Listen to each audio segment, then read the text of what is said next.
In this video, I'd like to give an introduction of the topic we're going to have a look at on this DVD.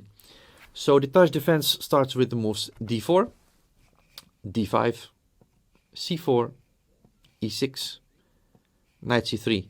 And here usually white is thinking of having a nice quiet game with a small advantage, trying to press a little bit. But with the next move, we are immediately challenging black's center. That's the move c7, c5. Of course, more popular, especially on top level, is the move knight f6. And this leads usually to a very solid game where black slowly tries to equalize. But as I said, on this DVD, we're going to have a look at a far more aggressive approach, and that's the move c7, c5, immediately hitting white's center.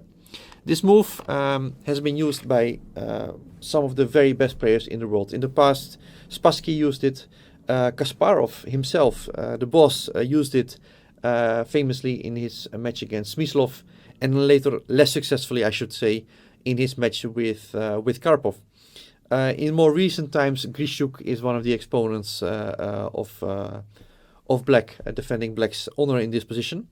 And when this opening was just discovered, Tarrasch was so impressed himself, Siegbert Tarrasch, the man who gave his name to this opening, he was so impressed with the merits of this variation that he actually gave the move c5 on move 3 an exclamation mark. He felt it's the right way of playing with black, and he felt that the move like knight f6 was way too timid in this position and really didn't meet the demands of the position. So he felt c5 is an exclamation mark. Of course, in time, we have come to slightly different conclusions, but still to this day, c7, c5 remains a very valid way of meeting the queen's gambit.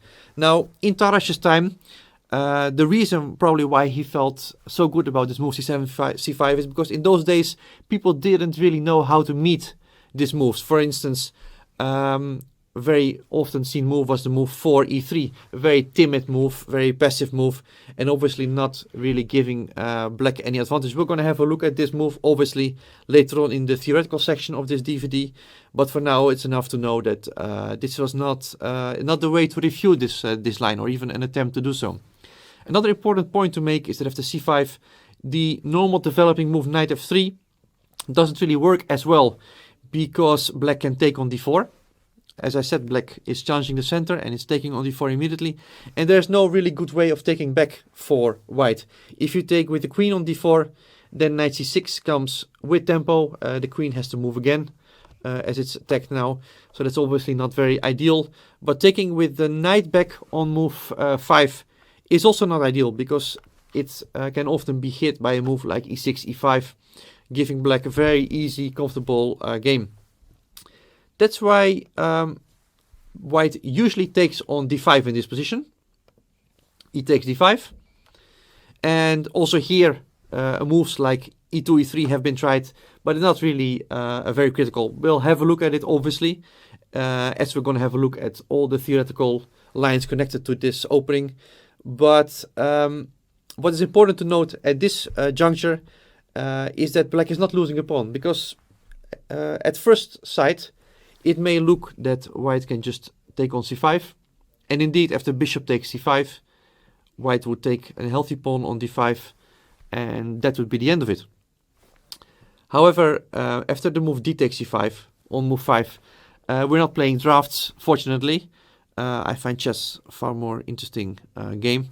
Black can just go d5, d4 here, attacking the knight on c3, and postponing to take back on c5 for now, first disrupting white further. And it has been seen and tested already in Grandmaster practice that after knight a4, b5, very strong move, black is completely fine. Again, for further details, I would refer you further on in this DVD, where we're going to look at this in more detail. For now, I just want to introduce the topic at hand. It was Rubinstein, and then for that we jump back to move 5. It was Rubinstein back in the previous early years of the previous century, who came up with the best setup for white in this position. And that is to start with the move knight f3. Now this developing move is fine, because after c takes d4, white is ready to take back with the knight. And there's no more this e6, e5 move to bother us. Instead, white now has very nice pieces, knight on d4, knight on c3, and black is stuck with a rather unpretty isolated pawn on d5. So this is not yet the moment for black to take on d4. Instead, black should develop, go to move knight to c6. And Rubinstein's invention was to develop the bishop to g3, to go g2 to g3 in this position. Black goes knight f6. Now Rubinstein went bishop g2, bishop e7, and after both sides castle kingside, we get what is actually the starting position of the Tarrasch defense. A very interesting defense in the sense that many ideas which are valid in this opening are only valid in this opening. It's a very secluded area of chess openings in my point of view.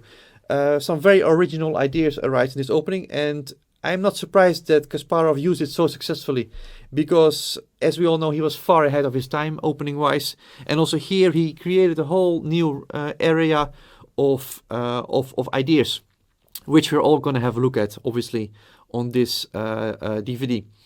One thing we should note is the nature of the opposition. Black in general is not afraid to end up with an isolated pawn. After d takes c5, bishop takes c5, he has an isolated pawn on d5. Generally this has a bad name, of course. We prefer our structure to be intact. But here we have space. We have an outpost on e4, where the knight can often jump.